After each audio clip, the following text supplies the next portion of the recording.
Dear beautiful people, today I want to speak to you about what it is like to be in the world, but not to be of the world. You see, right now, there is such a tremendous pressure for the human consciousness to evolve. Much what you see within the collective consciousness that is transmitted via the internet, but not only via the internet, because all of you are energetically and telepathically connected, either in an unconscious way or in a conscious way. So right now the human consciousness is receiving so much information. The earth is changing, the energy is rising, and the collective shadow, the dark energy, is rising to the surface, and it looks like a regression into something archaic, into something primitive. But this regression is the wake-up call. Any mystic knows, who has done the shadow work, that when they dive deeply into the shadow, that it seems to be subjectively at first worse. Because you're consciously now experiencing the pains that have been caused by the ego structure through a sense of separation. That you start remembering the traumas that you have experienced and caused in others through acts of separation, acts of egoic consciousness. But what happens to the individual, to the mystic who has chosen this path based on their karma, for example, or the conscious choice to do the shadow work as such, this is nothing new. But now the collective shadow is arising, and integrating that shadow seems to be quite challenging, because many beings seem to be separate, or experiencing themselves separate from their actions, from their thoughts, from what they have created in the world. The ego state will always say that it is a victim to the experience, and it doesn't see that the catalyst that is provided is also from the self that is beyond the ego. And those are the energies that the humans have desired in order to elevate themselves beyond the sense of separation. Now, it is very easy in times of turmoil and immense change, and often before the change comes, the fear of regression, to not get caught up in the stories in the mind. But this is exactly what it is about. The current situation is supposed to trigger you, is supposed to upset you, is supposed to make you re-evaluate what you truly want. What reality do you want to choose? Now, even those who have been on the spiritual path for quite a while and have a certain degree of realization often fall back into ego states, because their massive fears are now being triggered. They look at the oppressive governments arising, and they fear prosecution, they fear becoming second-class citizens, they fear that the sense of separation will even more increase in the society and the ego will rise. But often something rises until it reaches a surface tension that the bubble explodes from within. This doesn't have to be pretty, but it will happen. Now, when we look at this, it is very important to not get caught up into the collective consciousness. It is important to not stay on the internet all day and consuming news. It is very important to not always spend time in urban areas where there is a great tension in the majority of mankind, which has not as of yet awakened from the ego. It is important now that you choose your reality and that you choose the maximum freedom that you can choose in any moment. And that means going into nature, meditating, getting off this endless information stream, and instead tune into your intuition via meditation. Develop your psychic senses, practice yoga, do your shadow integration process. Because those of us who have been, let's say, taken on the responsibility of teaching or the responsibility of assisting beings in healing, we need to focus on not getting caught up in the worldly affairs, in the politics, in the material happenings. So it's very important that you still your mind, that you get out of the happenings, that you withdraw within to spirit, because outside you will not see certainty. Outside you will see confusion, panic. You will see obedience, which might even some of you who have a sense of how a totalitarian system forms, might even appear more scary to you, that many are so obedient, that they choose a reality of submission. But for the spiritual teacher or the spiritual healer, it's important to understand that you here temporarily as an immortal being having a form, an interface through which you heal and teach and interact with this world, and that this temporary form is not you. And no matter what happens to this form, you will be fine. You're here to do a job. Deep down in your heart, you know this. There's something that you have agreed to do.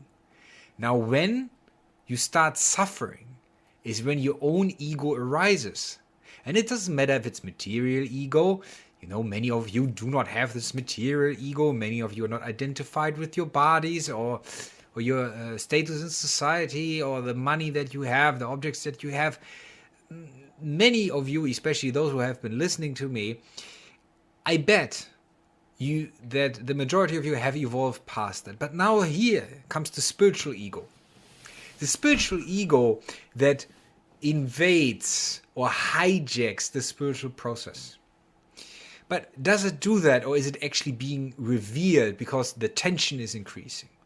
Now, some of you might feel that you're about to implode from the inside, and this is because the spirit is trying to break through the egoic restrictions and even those of spiritual concepts, spiritual ideas that have been misunderstood, that haven't fully been actualized, haven't fully been realized in your experience.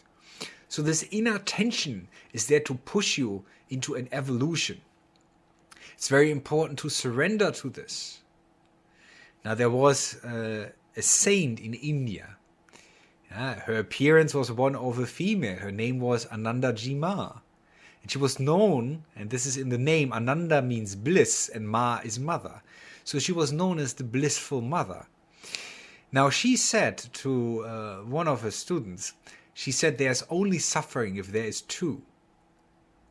So when you believe to have a separate existence outside of the will of what you could call the creator, the source consciousness, the primordial awareness, or however you want to label it, if you believe to have a will outside of it, that is the free will illusion, if you will, and this is the ego illusion.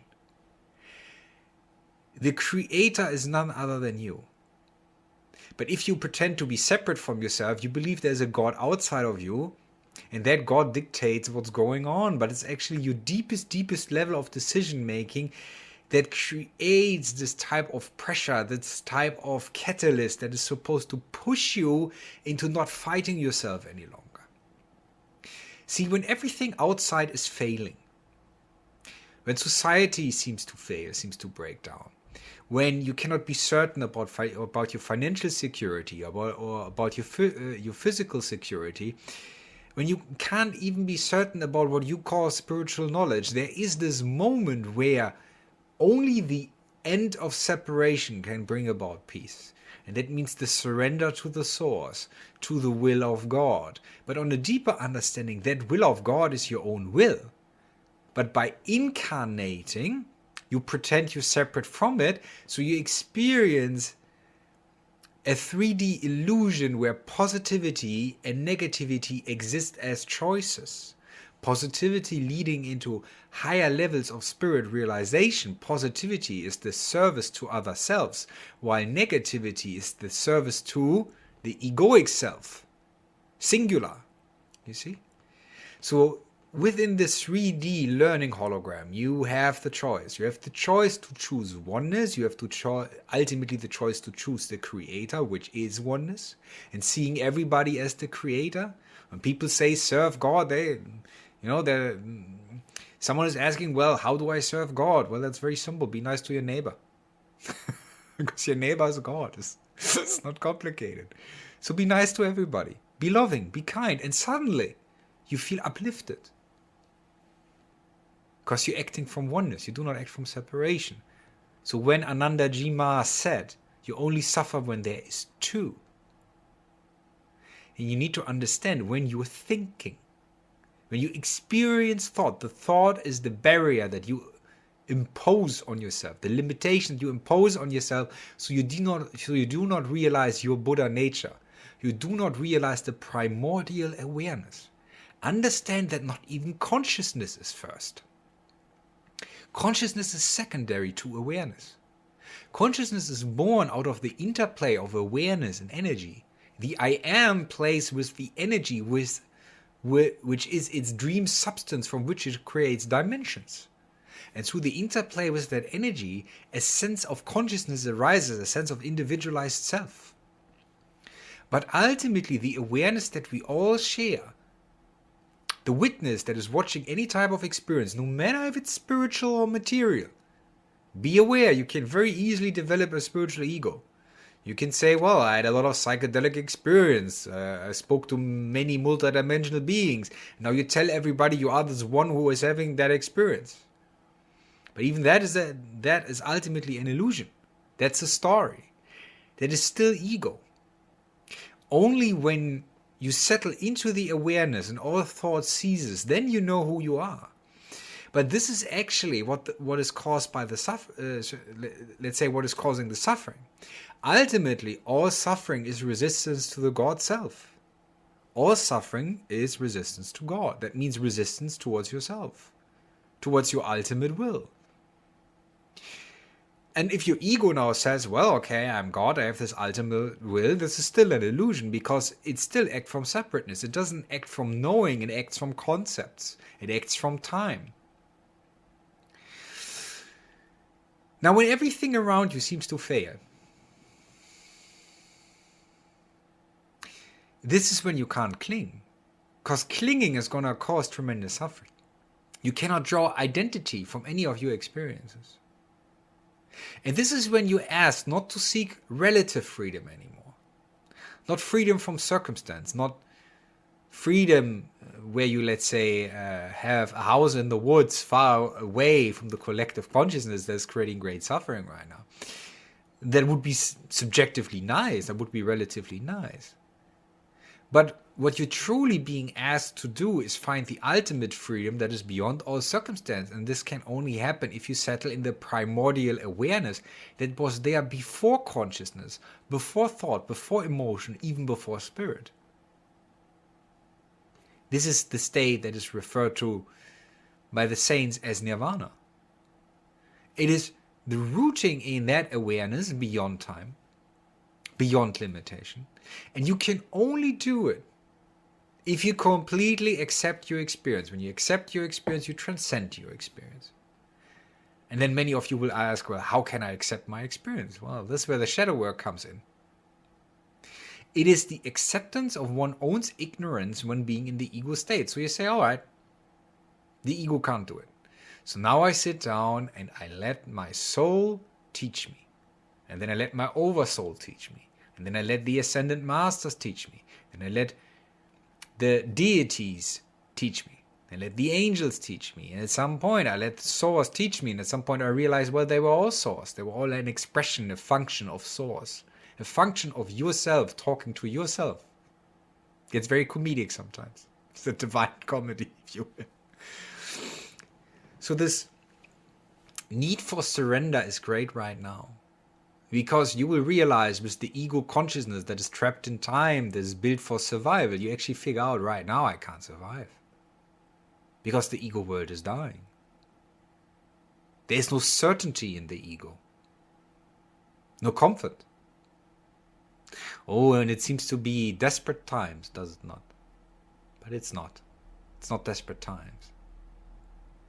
It's the greatest chance at awakening in the last few thousand years. It's the greatest chance for illumination in a long, long time. So when you feel negative, doubted, it is the clinging, it is the illusion, it is the clinging to identity. Identity is the prison. Identity causes suffering. Identity is the limitation. To have no identity is to be free. So when you sit down and you accept everything, you stop fighting anything.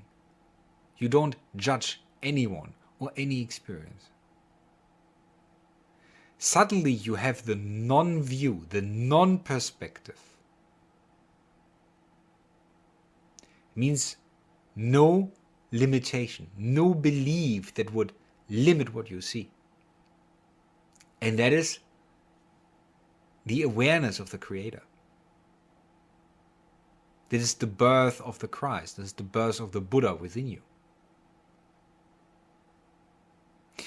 And there are two simple choices right now. One choice is to be afraid, and one choice is to love. Loving will lead to an evolution. And love will lead to a shedding of everything that you're not. Fear will lead to suffering. So whatever you think is going on, drop the analysis, drop the pride in the intellect. If you struggle, calming your mind, meditate on the heart, deeply on the heart, every single day, so you get out of your mind. So the heart brings healing to the mind.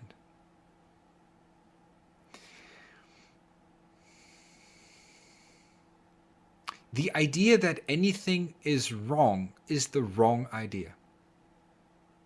See, that's a paradox. Contemplate about that a little bit. See, even having a wrong idea isn't wrong. But what I'm trying to say is this. The idea that anything that is happening is not supposed to happen or shouldn't be allowed to happen is the ego's perspective. While there is great suffering, while there are many karmic events playing out, manifesting right now, it's important that you understand that they don't just happen. But they are the accumulation of energies of co-creation over thousands of years by the collective. So there's not a single victim on this planet.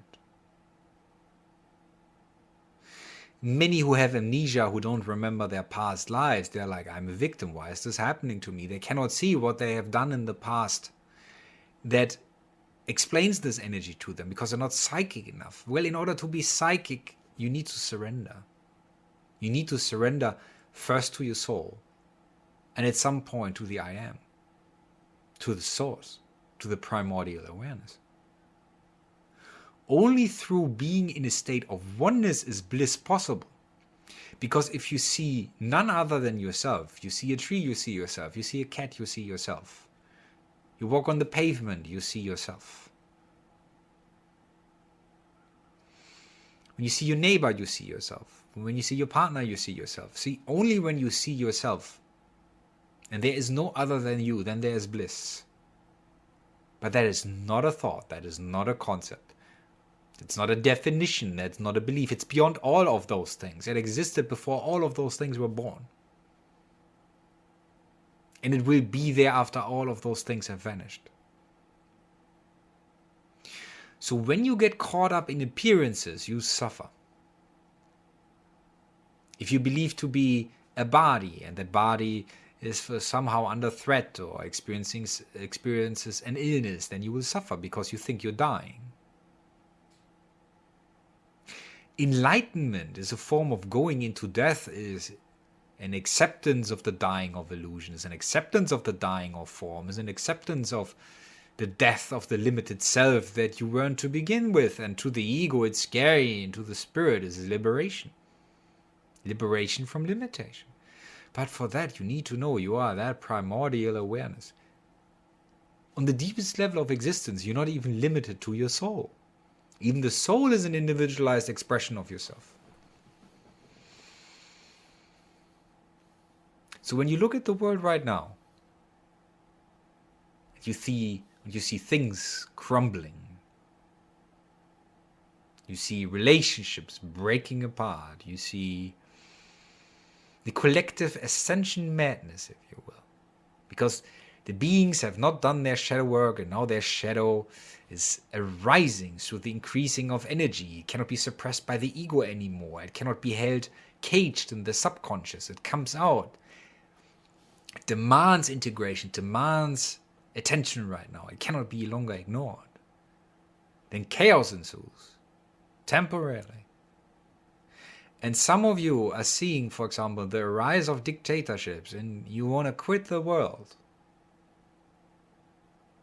You want to leave the world. You want to escape it somehow. But do understand, for thousands of years there have been dictators.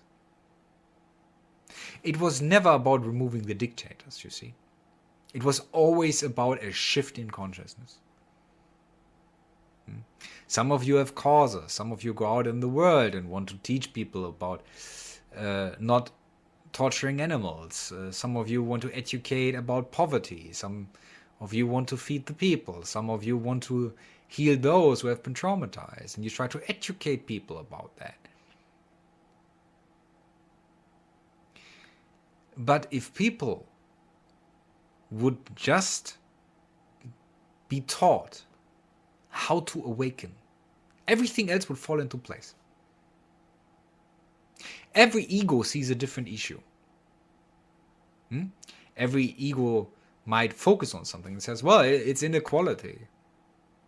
It's financial inequality, it's racial inequality, it's this and that. And they're focusing on that particular point because it has to do with their karma. That's a limited perspective. How often have we tried to change systems? Those of you who have studied history, how many systems have we changed? How many revolutions did we have? How many fights for freedoms? How many oppressors have been hung on trees? How many people have been put to the guillotine? Has it brought any sustainable change in consciousness? It hasn't, because we changed the systems. A few beings who were awake to some degree tried to change the system, became leaders. Once the leaders were gone, the people would revert to their old behavior, to their egoic state, and the system would corrupt every single time. Right now, people want to revolt against the system. I'm not saying not to be disobedient, please understand me. That's not what I'm saying, but what I'm saying is this. No change when you try to shift the system around will be sustained if there is no shift in consciousness. See, we can try to teach people not to eat animals. To try to convince them to lobby for that would be very hard. But just teach them yoga, teach them meditation. At some point they stop eating meat. They don't even know why. Because their energy has increased. And suddenly their body can't take it anymore. There is a shift in their consciousness where, like, I don't need it anymore. I don't know why. I can't eat it and I don't find it attractive. But no judgment. There's no moral judgment. There's not the condemning of those who still do it.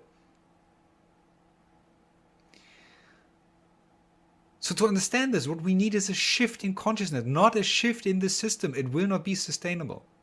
So if you now focus on the outward changes, the political landscape needs to change. You think one party is going to bring a difference.